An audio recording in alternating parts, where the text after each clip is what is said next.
opozitare, as PDK-ja me 22 deputet, as LDK-ja me 15 deputet, nuk ka marrë në iniciativë, ndonjë propozim, ndonjë emër.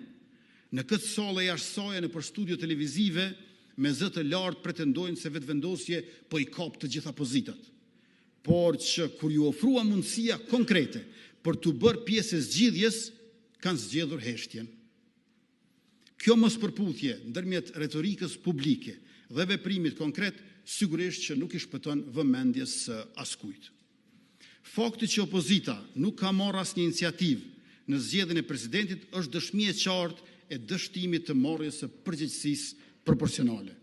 Nëse pranojmë parimin se përgjegjësia shkon sipas peshës, atëherë PDK-ja me 22 deputet dhe LDK-ja me 15 deputet kanë një përgjegjësi reale dhe të matshme në këtë proces.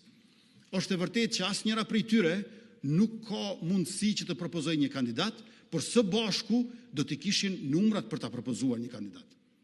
Ne nuk ju tham bëhuni bashkë e propozoni një emër.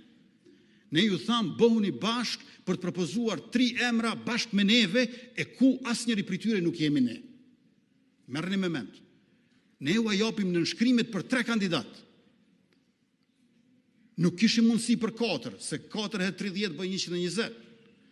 Kishim mundësi për 3 kandidat, sepse vetëvendosje, komunitetet jo shumicë, përveç listës sërbe natyrisht, PDK dhe LDK së bashku i kalojnë 9 deputet.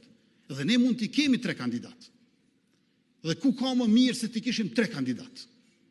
Ajo do t'ishte gare vërtet. Dhe merrni me mend, 3 kandidat